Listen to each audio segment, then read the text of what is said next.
Guys, welcome back. ये कहानी है एक महेंद्र नाम के लड़के की। महेंद्र की उम्र अभी 22 साल की थी। महेंद्र अपने गांव में घूमने के लिए गया हुआ था। महेंद्र का गांव बहुत ही ज़्यादा पुराना था। उसमें घर भी बहुत ज़्यादा दूर दूर हुआ करते थे। महेंद्र को अकेले रहना बहुत ही ज़्यादा पसंद था। एक दिन दोपहर के वक्त महेंद्र अकेले ही घूमने के लिए निकल गया। महेंद्र घूमते घूमते एक ऐसी जगह पर पहुंच गया जहां उसने देखा कि दूर तक सिर्फ सफ़ेदे के पेड़ ही हैं और आसपास कुछ भी नहीं है। उसने जहां तक अपनी नज़र दौड़ाई वहां तक उसे सिर्फ सफ़ेदे के ही पेड़ दिखाई दिए। महेंद्र उन्हीं सफ़ेदे के पेड़ों के बीच में चला गया। वहां जाकर उसे बहुत ही ज़्यादा अच्छा लग रहा था, क्योंकि उस जगह दूर दूर तक कोई भी नहीं था, सिर्फ अकेला महेंद्र ही था। दोपहर का वक्त था, धूप भी बहुत ज़्यादा थी, इसलिए महेंद्र काफ़ी दूर तक चलता चला गया। जब काफ़ी आगे महेंद्र निकल गया तो उसे एक जगह ऐसी नज़र आई जहाँ पर सफ़ेदे के पेड़ बहुत ही ज़्यादा घने थे और उनकी छाई भी वहाँ पर बहुत ज़्यादा हो रही थी। इसलिए महेंद्र ने वहीं ठहरने का इरादा कर लिया और फिर महेंद्र वहीं पर एक पेड़ के नीचे बैठ गया। महेंद्र अपने साथ में कुछ खाने का सामान भी लेकर गया हुआ था, इसलिए महेंद्र ने वहीं पर कुछ खाया पिया और उसके बाद वहीं एक पेड़ के किनारे टेक लगा करके बैठ गया। महेंद्र को वहीं बैठे बैठे नींद आ गई और महेंद्र सो गया। अब महेंद्र को लगभग सोते सोते 2 से 3 घंटे हो गए थे और महेंद्र उस जगह एकदम नया था। इस वजह से उसके घर वालों को महेंद्र की बहुत ज़्यादा चिंता हो रही थी कि लगभग 3 से 4 घंटे हो चुके हैं, महेंद्र कहाँ चला गया। फिर महेंद्र के घर वाले और कुछ गांव के लोग महेंद्र को ढूंढने के लिए उसी तरफ रवाना हो गए और वो दूर दूर तक महेंद्र को ढूंढने लगे, लेकिन महेंद्र उन्हें कहीं भी नज़र नहीं आया।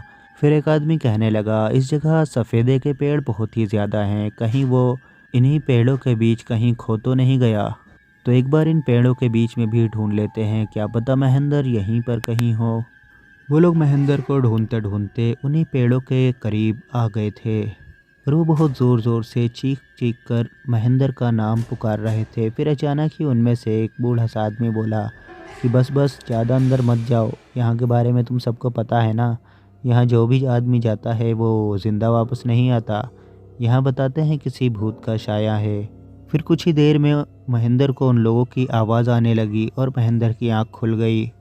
लेकिन महेंद्र ने देखा कि इस समय वो ज़मीन पर नहीं सो रहा है, बल्कि वहीं पर एक बहुत ही घने पेड़ में महेंद्र ने अपने आप को उल्टा लटका हुआ पाया।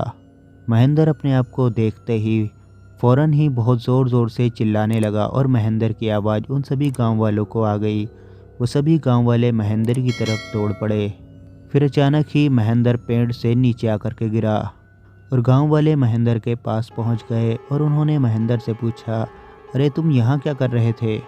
फिर महेंद्र ने उन सभी लोगों से बताया कि अभी तक वो पेड़ पर उल्टा लटका हुआ था, लेकिन उसके पैर में कोई रस्सी नहीं बंधी थी, बल्कि उसे ऐसा लग रहा था जैसे कि किसी ने महेंद्र की एक टांग पकड़ के महेंद्र को उल्टा लटका रखा हो।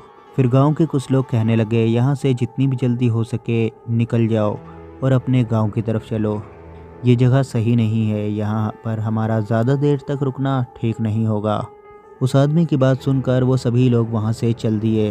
उन सबके पीछे पीछे महेंद्र भी चलता हुआ आ रहा था।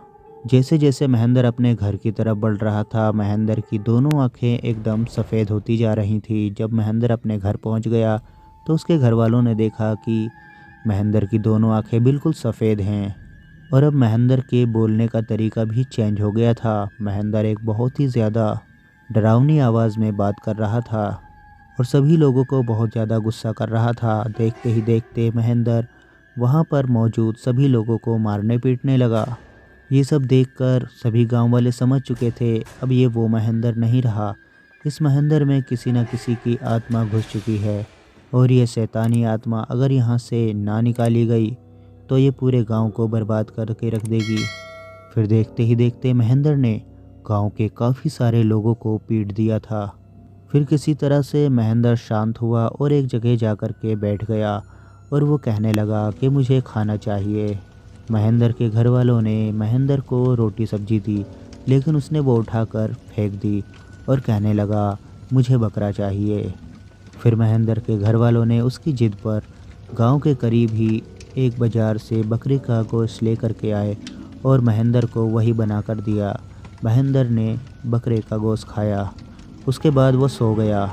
फिर जैसे ही महेंद्र सो गया, गांव वालों ने उसका फ़ायदा उठा करके महेंद्र के हाथ और पैर एक रस्सी से बांध दिए।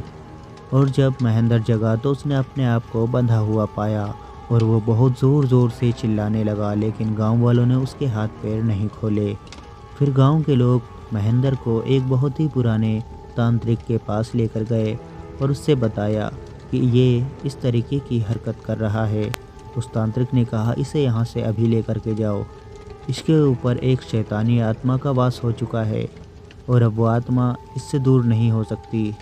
बस तुम लोगों के पास यही एक चारा है कि इसको बांध करके रखो। हो सकता है वो आत्मा खुद ब खुद इससे परेशान होकर इसके शरीर को छोड़ दे। फिर लगभग एक हफ्ते तक उन लोगों ने महेंद्र को बांध करके रखा। एक हफ्ते के बाद महेंद्र ने उन सभी लोगों को बुला करके कहा, तुम लोग सिर्फ मुझको एक बकरे की कुर्बानी दे दो, मैं इसके शरीर को छोड़ दूंगा। फिर महेंद्र के घर वालों ने सोचा एक बार ये भी करके देख लेते हैं और महेंद्र के घर वाले एक बकरा लेकर के आए और महेंद्र के सामने ही उस बकरे की बलि चढ़ा दी। और महेंद्र बहुत ज़ोर ज़ोर से हंसने लगा और चिल्लाने लगा। इस वक्त महेंद्र बहुत ही ज़्यादा डरावना लग रहा था, इसलिए महेंद्र के सामने कुछ ही लोग खड़े थे। बाकी सभी लोग डर के मारे महेंद्र के सामने से भाग गए थे, क्योंकि इस समय वो नॉर्मल महेंद्र नहीं था। उसके अंदर से कोई शैतान बोल रहा था और वही चिल्ला रहा था। फिर कुछ देर के बाद अचानक ही महेंद्र बिल्कुल शांत हो गया। लोगों को ऐसा लगा जैसे कि अब उस शैतान ने महेंद्र का साथ छोड़ दिया है। फिर एक दिन तक महेंद्र को बांध कर रखा गया। अगले दिन तक महेंद्र एकदम शांत था, इस वजह से महेंद्र को खोल दिया गया और अब वो शैतान महेंद्र के अंदर नहीं था, वो जा चुका था। लेकिन अगले ही साल उन्हीं दिनों में एक बार फिर से महेंद्र के अंदर वो शैतान आ गया और वो फिर से एक बकरे की बलि मांगने लगा। उसके घर वालों ने एक बार फिर से एक बकरे की बलि दे दी और महेंद्र फिर से ठीक हो गया। अब इसी तरीके से वो शैतान हर साल महेंद्र के ऊपर आ जाता है और एक बकरे की बलि मांगता है और महेंद्र के घर वाले एक बकरे की बलि दे दिया करते हैं और महेंद्र की ज़िंदगी इसी तरीके से चल रही है और ये कहानी यहीं ख़त्म हो जाती है। Thanks for watching. Bye bye.